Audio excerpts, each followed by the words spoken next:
Well, just as I predicted and right on cue, it turns out the main shooter was known to authorities, suffered from mental illness.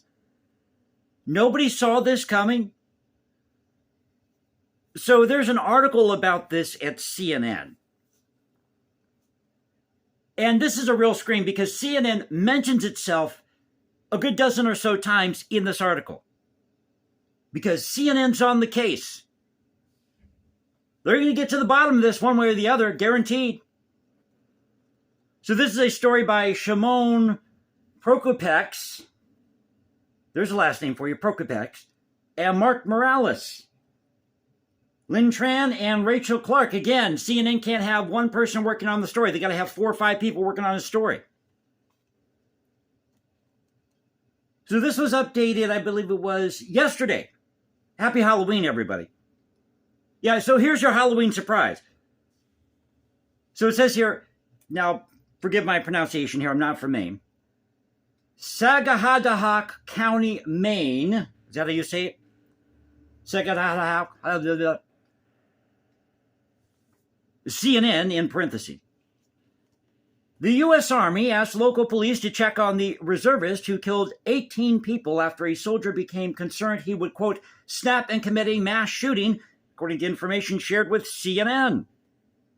Officers from the Sagahadahoc County and Kennebec County Sheriff's offices responded and tried to contact Robert Card on September 16th. Let me take a sip of my coffee here. Oh, yeah, that's good. Less than 6 weeks before last Wednesday's massacres in a bowling alley and a bar, documents say, according to a law enforcement source. I have a question here, and it's the most obvious question. Why wasn't there any real follow-up to this guy? Seriously. If you had this belief he was going to snap and commit some type of mass shooting, why didn't you put him under 24-hour surveillance? Hire a private investigator to watch this guy's movements. Well, I don't know. We thought he'd be okay. We thought after that mental evaluation, he'd be all right once we let him out. The information obtained by CNN describes how the Sagahadahoc County Sergeant, please correct me in the comment section below if I'm mispronouncing this. Other than that, I can't get the words. I just woke up, okay? Sergeant called for backup, tried without success to talk to the reservist, and then received disturbing details from the Army. Disturbing details now from the Army and the shooter's family. The responding sergeant from the Sagahadahoc County Sheriff Office was told, pardon me, when he answers the door at his trailer, and the pastor usually does so with a handgun in hand out of view from the person outside. So every time he answers his door, this mass shooter, he had a gun in his hand. Nobody picked up on this? Seriously. You've got to be kidding me. This according to a source familiar with the welfare check report. The responding officer learned later in a letter from the Army that a soldier, quote, is concerned that the reservist is going to snap and commit a mass shooting, according to the report filed in connection with the wellness check. Didn't we just repeat ourselves here, CNN? The 40-year-old went on 2 shooting rampages in Lewiston, Maine on Wednesday night, killing 18 at Just-in-Time Recreation and Schemengees Bar and Grill. I still can't say that. It's Schemengees. Let me try this again. Schemengees Bar and Grill. Boy, I can't talk. Boy, I got a frog in my throat today. I don't know what it is. It's been that way. You know, it's because I'm on the phones all week at work. So every time I try to do a video, it's like... Well, we're just going to get through this today, okay? A one-take video. The initial panic was followed by 48 hours of fear and a lockdown before he was found on Friday night dead from an apparent self-inflicted gunshot wound about 10 miles away. CNN's reporting raises new questions about the lack of follow-through. You got that right. To make sure the man was not a danger despite serious warning signs that were known by authorities and are now being publicized for the first time. Why was this being hidden from the public? I mean, you knew this guy was a concern. You knew about this guy months in advance. You knew he was in a mental institution. over the summer for a 2-week period, this 2-week stint. Don't you think the public had the right to know about this? Again, well, we don't know. All we know is he was in a mental hospital for 2 weeks and we let him out. Gave him a lollipop on the way out.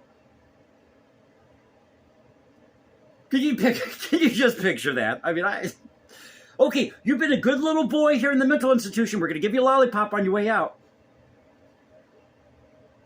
The welfare report detailed the scene. Okay, I'm just going to start the video over.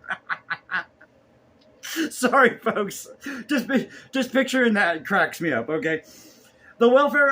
let me get serious. This is YouTube. I got to be serious, but I got to be professional here. The welfare report detailed to CNN repeatedly cited the Maine National Guard as the source of concerns and the troubling information about the shooter's actions. The Maine National Guard did not respond to requests for comment before this story's initial publication, but on Monday said they were not involved. So somebody dropped the ball somewhere here. No, he wasn't part of the Maine National Guard. You're going to have to call the Army Reserve, as though none of these people speak with each other. Quote, the shooter was not a member of, nor has he ever served in the Maine National Guard. An emailed statement read, all inquiries about his service record should be directed to the U.S. Army Reserve. We'll just send it to those people. We'll let them deal with it. You see where this is going? Separately, the U.S. Army answered a CNN request for information again after this story first appeared. To say the health and wellness check was requested by the shooter's unit, quote, out of an abundance of caution after the unit became concerned for his safety. Now, it goes on to say here that he was driving his friend home. They got into an argument. He punched his friend out, or punched his friend in the face. Why didn't his friend file charges? Oh, he just needs mental help. You see, he's misunderstood. A product of his environment. I told you I can't talk today. It is what it is. It is what it is. I got to get ready for work here soon, so we're just going to ride through this. So where was I? The email statement from Army spokesperson, Lieutenant Colonel Ruth Castro continued, quote, the Army takes all allegations seriously. Due to an ongoing Army investigation, we cannot go into any further details. That's very telling in itself right there. Maine does have a yellow flag, that's in quotes, law that can be used to assess an individual with access to weapons. The first step is for law enforcement to take someone believed to be dangerous into custody and then have them evaluated by a medical professional. After a diagnosis, a judge can approve an order to temporarily remove firearms according to the law. Now, this is where it gets really interesting here.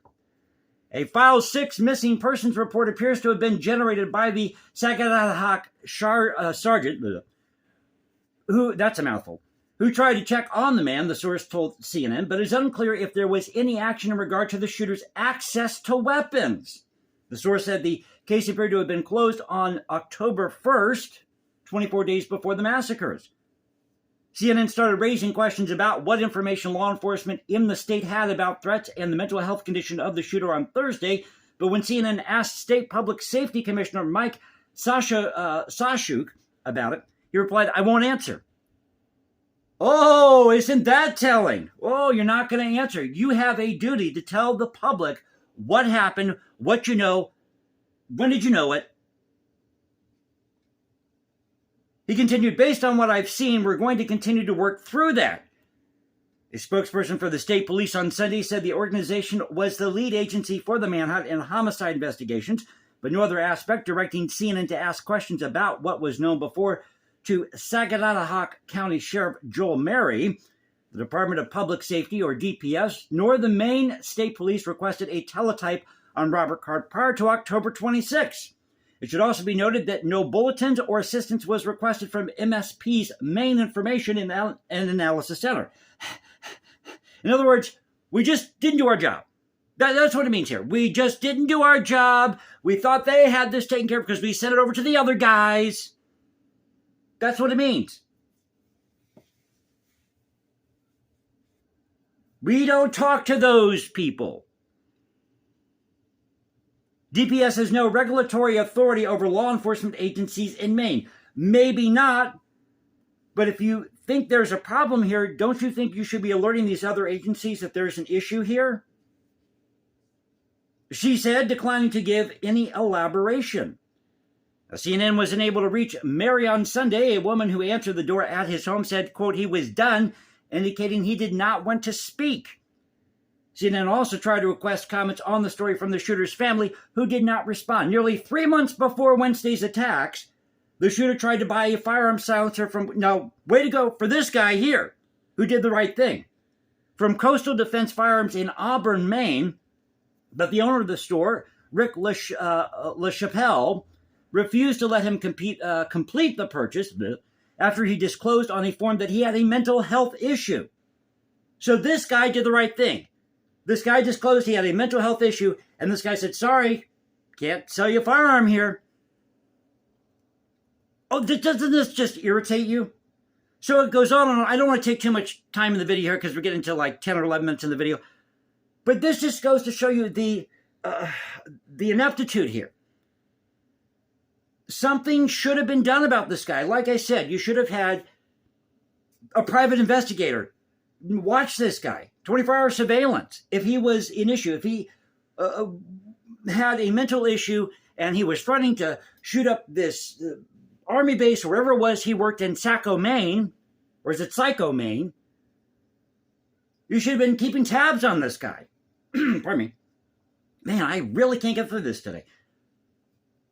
Instead of putting this guy in a mental institution for 2 weeks, give him a 2-week stint, and then give him a lollipop on the way out.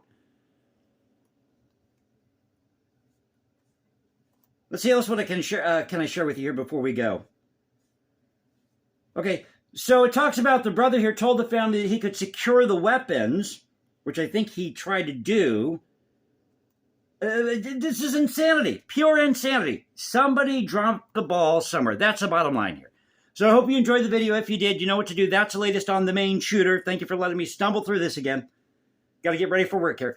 This is the Culture Confederacy saying peace out, stay safe, everybody. God bless this thing called the United States. Don't forget to find me at Instagram, #JasonComposes, because I write music in my spare time.